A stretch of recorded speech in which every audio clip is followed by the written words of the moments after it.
Hello everyone, Marcus here. I just want to do a quick little video covering some of the virtual reality news that happened this month. I apologize in advance that this video isn't going to be edited all that much, but I don't really have a lot of time since I have to study for a math test and I'm a little bit tired from work. But yeah, let's just get right into things. Earlier this month, around the 15th, 16th, or 17th, I can't quite remember the date off the top of my head right now, but yeah, IBM held an event for Sword Art Online The Beginning, a quote-unquote alpha test for Sword Art Online that happened prior to the beta that we heard about in the narrative of the show. Honestly, guys, it didn't really turn out to be all that much. A lot of us were hoping that they might be making a full-on MMO, but it turns out this was just going to end up being a small marketing demo that they did to demonstrate some of their software and hardware technologies.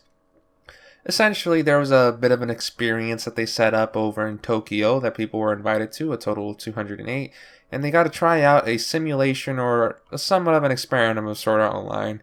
We can see here a bit of footage or some pictures of what is happening in there. I'm going to switch over to a video. I'm not going to show the whole thing since I don't want to cut off too much of their stuff, and honestly it'd be better if you just check out the video. Daisuki has a very good video covering the entire experience, and I'm going to link to it in the description, although you can probably see the link right around here. But yeah, let's get this started. I'm going to mute the audio actually since I don't want to hear it too much on my headphones right now. But yeah, as you can see, they have a bunch of things going on, that whole marketing image, and yeah, it was pretty interesting. I guess I'm going to skip around a little bit. A bunch of staff-only signs, people in lab coats. One of these guys probably has a name tag called Kayabaki Go hiding around there or something. But yeah, the experience was broken up into a few different sections, more or less. Let's see here. The first step was that they actually 3D scanned everyone that took the demo. They were made to stand in the T pose, a relatively common pose for animation, and the 3D scanner was going to take pictures of their entire body and use that to create a 3D model that they would be using as their avatars within the game. I think this is meant to emulate the whole microwave scan that occurred in Sword Art Online, whereby the players had their faces microwaved or covered in microwaves to scan it, which is similar to the technology just used in airports, and the rest of their body was inferred based on the time it took for inputs to reach certain areas of the body as they touched around themselves. But yeah, they didn't have that kind of tech, so they just used a full-on 3D scan, I guess. And moving a little bit forward, the second part was actually the whole Link start bit. They had a prototype nerve gear set up. I'm going to talk about that a little bit more in a bit. But yeah, that was supposed to immerse the user, and they started things off using the whole Link start phrase. Honestly, that's all that impressive. You can probably set something like that up in software if you really work around with it. I could probably do it myself if I actually looked into it, but I do not feel like having to do that every single time I start up my Oculus Rift or whatever virtual reality headset I'm using. But yeah, here's an image of what things look like within the game. Graphically, it's not all that impressive. I'm really wondering what kind of GPUs they were using for this kind of stuff. It doesn't really look like they were using a dual Titan setup, or at the very least, it doesn't seem like their artists were working all that hard for it. But yeah, as we can see here, one of the first steps to actually using the setup are these shoes that they made everyone wear.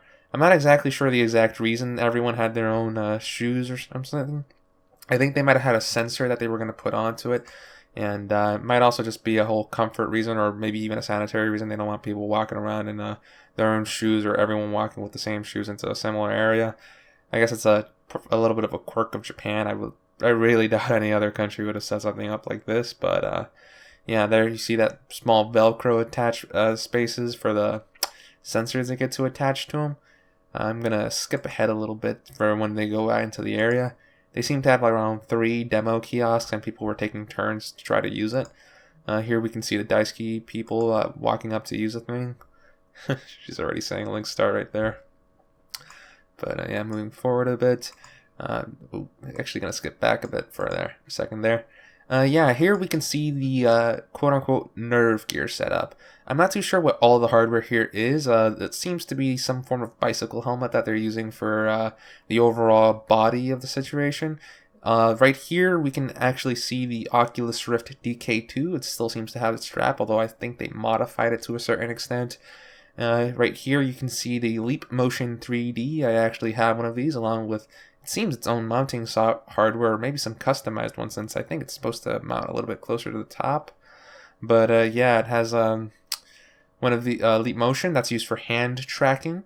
This appears to be a microphone. I'm not too sure what brand that is or if it's any brand in particular. I don't really think it matters all that much. We didn't get any audio samples. But yeah, it seems to just be for detecting the whole Link starter audio input.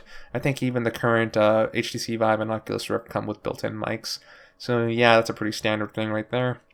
We can see these, what appear to be two cameras set up. I'm not actually sure what these are for. I never really hear if they're used for anything inside of the demo, but it just seems kind of interesting what they might be using that for. They seem to have wired everything within the headset up on one cable that extrudes from the top.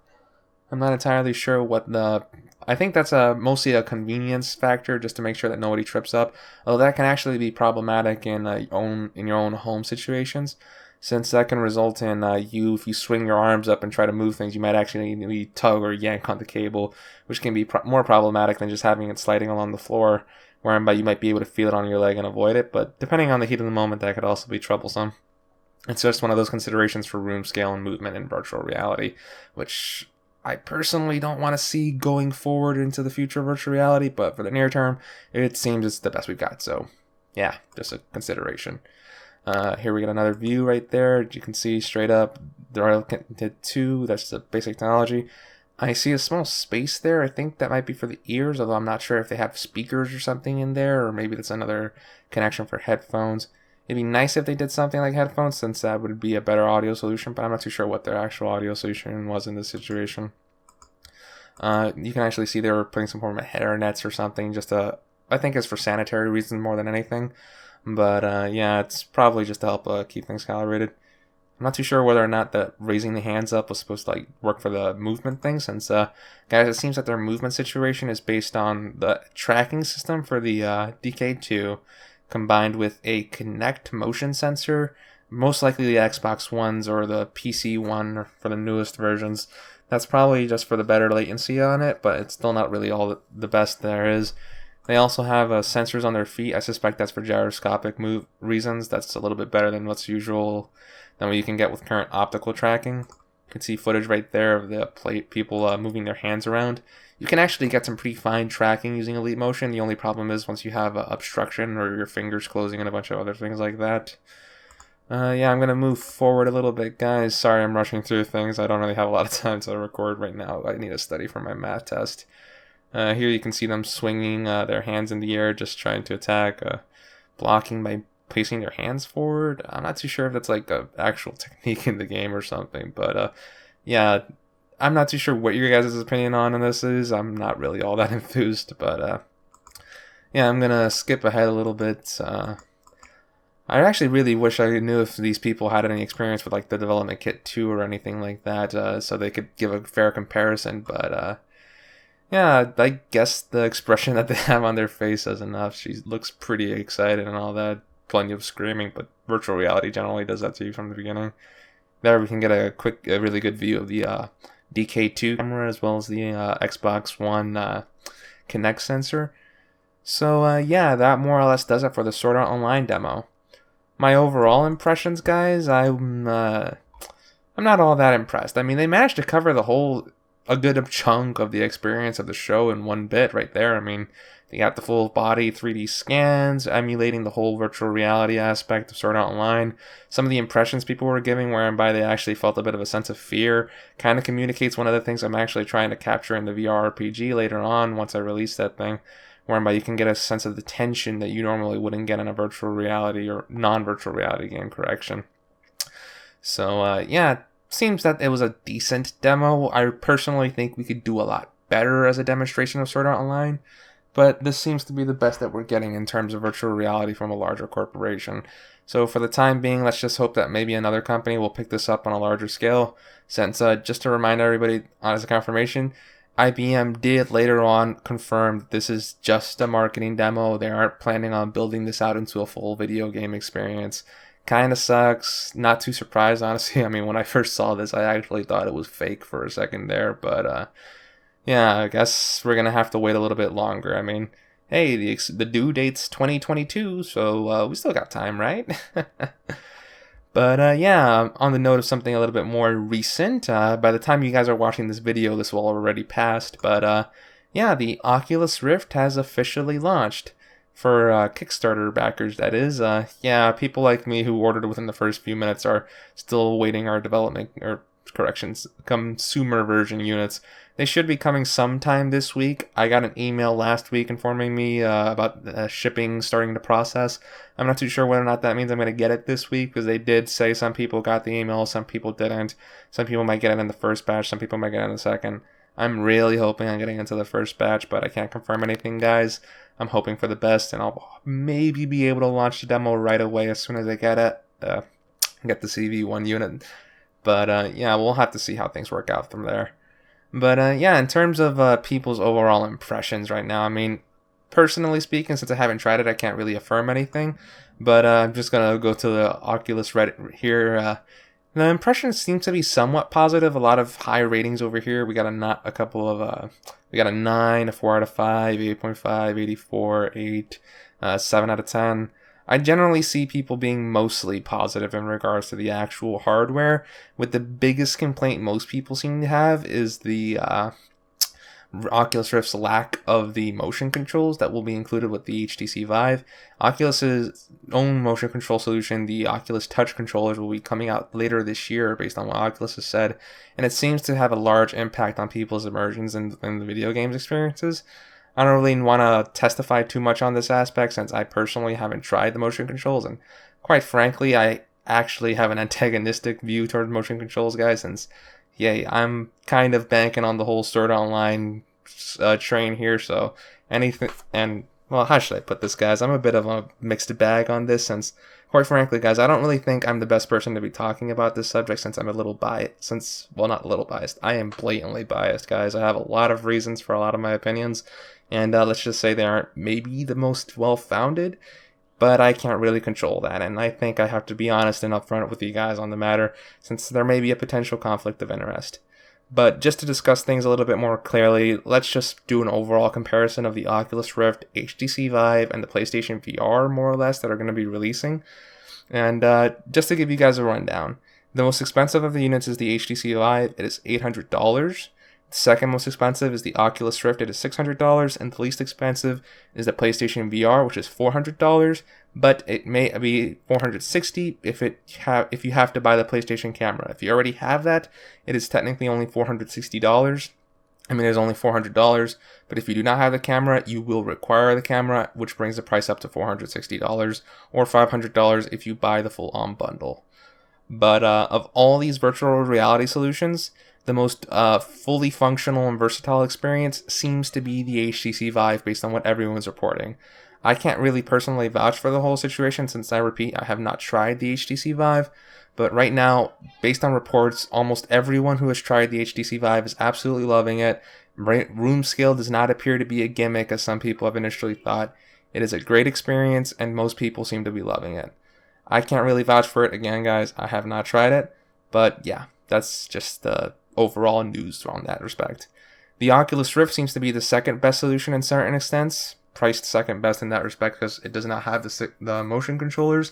How much the cost will go up with the touch controllers is up to debate, but yeah, it's not very likely that it's going to be anything less than $100 for both controllers, so we're looking at a pretty similar price tag between the two headsets. Although if you want the most fully featured experience right at launch, it seems that the HTC Vive is going to be the way to go. But in a few months later, once hopefully the Oculus Touch is released, PlayStation VR is released, and we have the HTC Vive, it's going to be a little bit more of a big question mark on what you're looking for. If you want the cheapest solution, the PlayStation VR seems to be the best way to go since the PlayStation 4 is not only the cheapest of all the systems that you're going to need for virtual reality, since by comparison you're going to need at least $800 for a PC for the HTC Vive and the Oculus Rift, and that's a very strong lease unless you manage to find some incredible deals going on some junkyard wars stuff right there, but or scrapyard wars, sorry guys, I misquoted Linus's thing right there, but yeah, if you're trying to go for the cheapest solution, it seems that the PlayStation VR is the way to go. If you want a bit of a more middle of the road solution, because this is my position, guys, Since I am not really interested or vested in motion controls, my current setup just does not really allow for me to take advantage of motion controls in any meaningful way. I'm probably going to be sticking with my Oculus Rift. Well, cancel that. I'm definitely just sticking with the Oculus Rift, especially since it also has a few other factors that may sway you in its direction depending on what you're looking for. If you want the most fully versatile virtual reality experience you can get right now, I repeat, the best thing to go for is the HTC Vive. It has everything in its package. It may have a few aspects here and there that are a little bit weaker than the Oculus Rift, but if you just want the overall clear, everything in the box, all you need, it seems to be clear that the HTC Vive is the way to go. But if you have certain particular features that you're looking for, like in my position, you might want to take a moment to consider the Oculus Rift. In my case, I'm trying to develop a more sophisticated more sophisticated control scheme than using motion controls. Right now, I'm focusing on myograms. So yeah, that kind of makes it a big question mark. Do you want to spend an extra $200 on something you might not necessarily be taking advantage of, and they might have inferior optics depending on the situation? I don't want to be quoted directly on that whole inferior optics, since as some of these reviews have actually been noting, it seems that the Oculus Rift's lenses may not be exactly 100% superior as some people were initially touting or expecting based on early footage or in previews and stuff like that. So it may be debatable on which headset has the best optics. Generally, people say the Oculus Rift, but overall, just from a convenience or comfort standpoint, a lot of people generally lean on the Oculus Rift. So if you're looking for something a little bit cheaper with a slightly superior ergonomic state, or subjectively some people might say superior ergonomic situation, you might just want to go with the Oculus Rift, save yourself the money and put that towards something else, like in my case. But if you really do want the most fully featured virtual reality experience, as I said, guys, since I haven't tried any of these headsets, I can only tell you what the general public seems to be coming to a conclusion on. And just going on the enthusiast community, it just seems to be that the HTC Vive is a superior experience. Kind of sucks for me to say, since I kind of put most of my baskets on the Oculus bank, but hey, laid my bed, gonna sleep in it. Well, guys, that just about covers everything I want to talk about right now. I'd go into the things a little bit more longer, but honestly, guys, I have to get around to studying for my math test. So yeah, guys, thank you very much for watching this video. This has been Mark Stahl, logging out.